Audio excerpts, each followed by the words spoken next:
Assalamualaikum warahmatullahi wabarakatuh. Shalom, salam sejahtera bagi kita semua.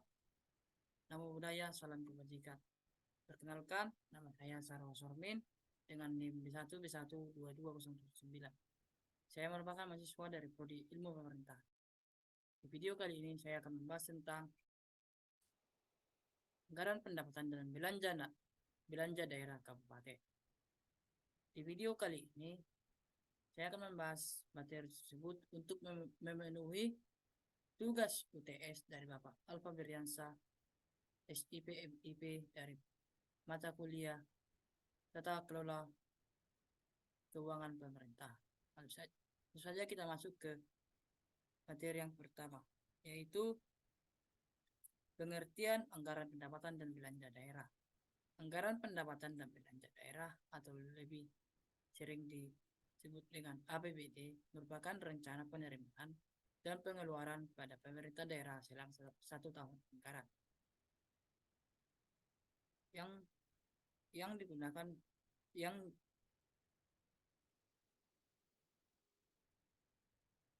yang ditetapkan dengan peraturan daerah. APBD disusun oleh kepala daerah, dibantu oleh tim anggaran pemerintah daerah atau TAPD yang dipimpin oleh sekretaris daerah.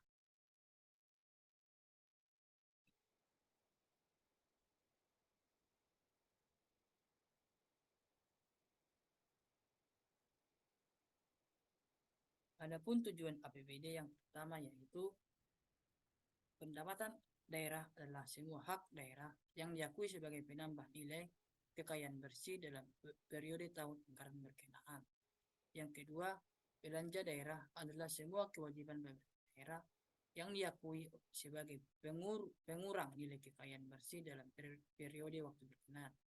Yang ketiga, pembiayaan adalah setiap penerimaan yang perlu dibayar kembali atau pengeluaran yang akan diterima kembali, baik pada tahun berkenaan maupun pada tahun-tahun anggaran berikutnya. Saja kita masuk ke materi yang berikutnya, yaitu siklus APBD.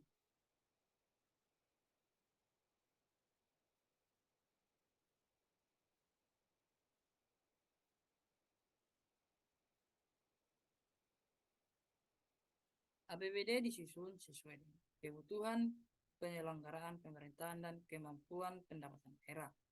Dalam pelaksanaan tugas-tugas pemerintahan, pemerintah melaksanakan kegiatan keuangan dalam siklus pengeluaran anggaran yang secara garis besar proses perencanaan dan penyusunan APBD adalah sebagai berikut. Yang pertama, penyusunan rancangan APBD. Yang kedua, pelaksanaan dan penatausahaan pengeluaran. Yang ketiga, pelaksanaan dan penatausahaan penerimaan. Yang keempat, akuntansi keuangan daerah. Yang kelima, pelopor dan pertanggungjawaban pelaksanaan APBD.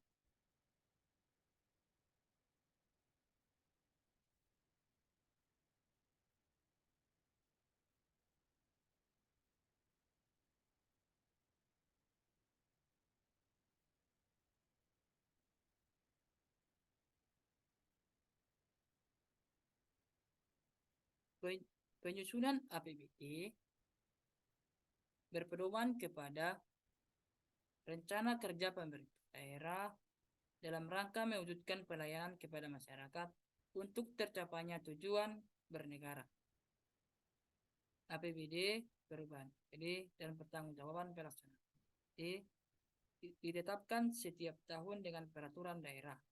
Dalam menyusun APBD, penganggaran pengeluaran harus didukung dengan adanya kepastian dan tersedianya penerimaan dalam jumlah yang cukup. Pendapatan, belanja, dan pembiayaan daerah yang dianggarkan dalam APBD harus berdasarkan pada ketentuan peraturan perundang-undangan dan dianggarkan secara bruto dalam APBD. Selanjutnya yaitu mekanisme APBD.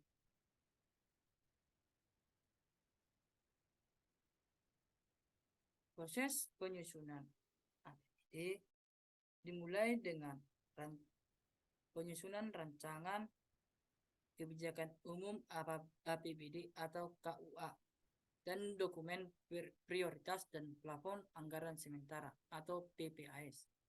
Yang kedua yaitu penyiapan pedoman penyusunan RKA SKPD.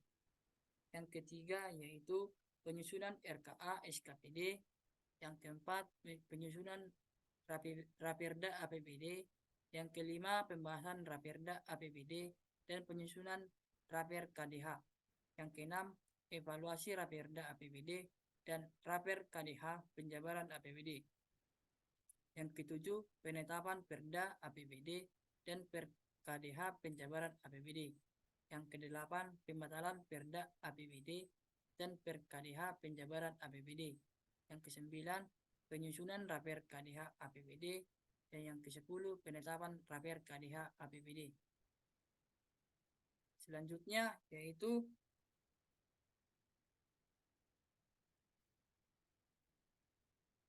struktur APBD.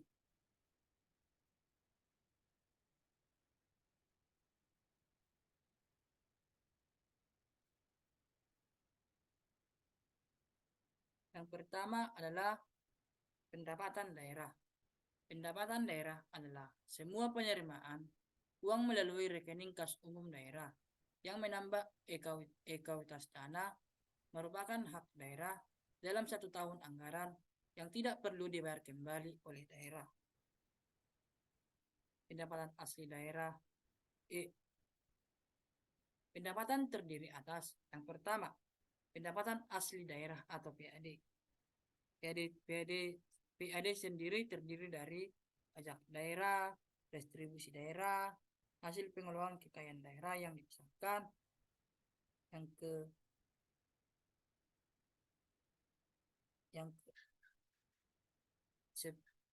Yang ketiga itu yang pertama itu pendapatan asli daerah atau PAD. Terdiri dari pajak daerah, retribusi daerah, hasil pengelolaan kekayaan daerah yang dipisahkan. Yang pertama yaitu bagian laba atau atas penyertaan modal perusahaan milik daerah atau BUMD. Yang kedua, bagian laba atas penyertaan modal pada perusahaan milik pemerintah atau BUMN. Yang ketiga, bagian laba atas penyertaan modal pada perusahaan milik swasta atau kelompok usaha masyarakat.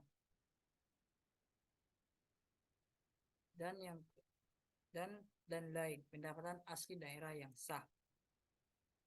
Selanjutnya yang kedua yaitu dana perimbangan. Dana perimbangan terdiri dari dana hasil atau pajak dan sumber daya alam. Terdiri dari bagi hasil pajak dan B bagi hasil bukan pajak. Yang kedua dana alokasi umum atau DAU. Yang ketiga dana alokasi khusus atau DAK. Yang ketiga lain-lain pendapatan daerah yang sah. Dan ini terdiri dari hibah berasal dari pemerintah daerah lainnya, badan, lembaga, organisasi, swasta dalam negeri, kelompok masyarakat atau perorangan, dan lembaga luar negeri yang tidak mengikat. Yang kedua, dana darurat dari pemerintah dalam rangka penanggulangan korban atau kerusakan akibat bencana alam. Yang ketiga, dana bagi hasil pajak dari provinsi kepada kabupaten atau kota. Yang terakhir yaitu dana penyesuaian dan dana otonomi khusus serta bantuan keuangan dari provinsi atau pemerintah daerah lainnya. Nah, langsung saja kita masuk ke materi yang kedua yaitu belanja daerah. Belanja daerah adalah semua pengeluaran dari rekening kas umum daerah yang mengurangi ekuitas dana lancar yang merupakan kewajiban daerah dalam 1 tahun anggaran yang tidak akan diperoleh pembayarannya kembali oleh daerah.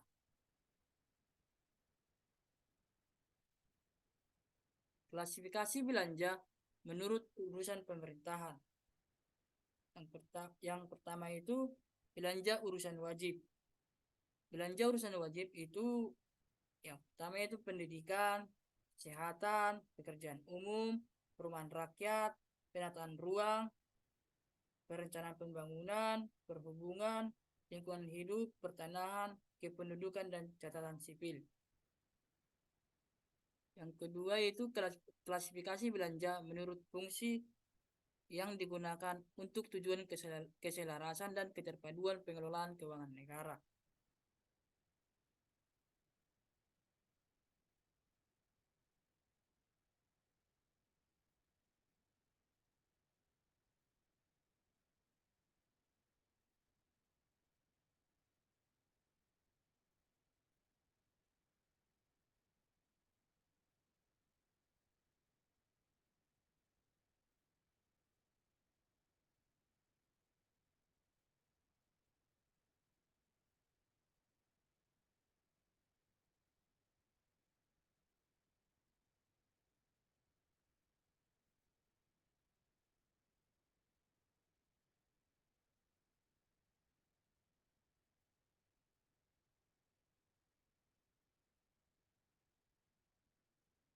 Yaitu pertanian, kehutanan, energi dan sumber daya mineral, pariwisata, kelautan dan perikanan, perdagangan, industri, dan ketransmigrasian. Yang ketiga,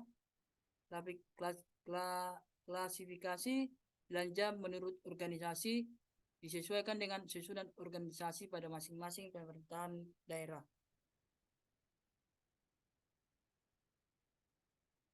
Yang keempat, klasifikasi belanja menurut program dan kegiatan disesuaikan dengan urusan pemerintahan yang menjadi wewenang pemerintah daerah. Yang terakhir, klasifikasi belanja menurut kelompok belanja.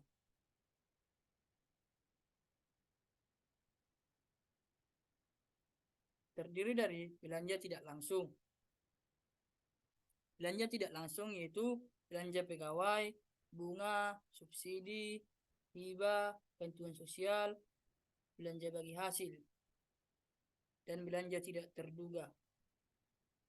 Belanja langsung merupakan belanja pegawai, belanja barang dan jasa, belanja modal. Yang ketiga, pembiayaan daerah. Pembiayaan daerah adalah sebuah penerimaan yang perlu dibayar kembali dan atau pengeluaran yang akan diterima kembali, baik pada tahun anggaran yang bersangkutan maupun pada tahun anggaran berikutnya. Penerimaan pembiayaan terdiri dari silpa tahun anggaran sebelumnya dan pencairan dana cadangan, hasil perjualan kekayaan daerah yang disahkan, penerimaan pinjaman daerah, penerimaan kembali pemberian pinjaman, penerimaan piutang daerah. Yang kedua, pengeluaran pembiayaan yaitu pembentukan dana cadangan, penyertaan modal pemerintahan daerah, pembayaran pokok utang, dan pemberian pinjaman. Kesimpulannya adalah APBD Kabupaten Bungo merupakan anggaran pendapatan dan belanja daerah yang disusun setiap tahun oleh pemerintah Kabupaten Bungo. APBD ini digunakan untuk membiayai berbagai program dan kegiatan yang dilakukan oleh pemerintah dalam rangka meningkatkan kesejahteraan masyarakat. Dengan tata kelola keuangan yang baik dan strategi yang tepat, diharapkan pemerintah Kabupaten Bungo dapat memberikan manfaat yang lebih besar bagi masyarakat. Sekian presentasi dari saya. Saya mohon maaf bila ada terdapat kesalahan dari PowerPoint saya ataupun penyampaian saya yang kurang baik. Akhirnya saya ucapkan terima kasih. Semoga video ini bermanfaat bagi kita semua. Terima kasih.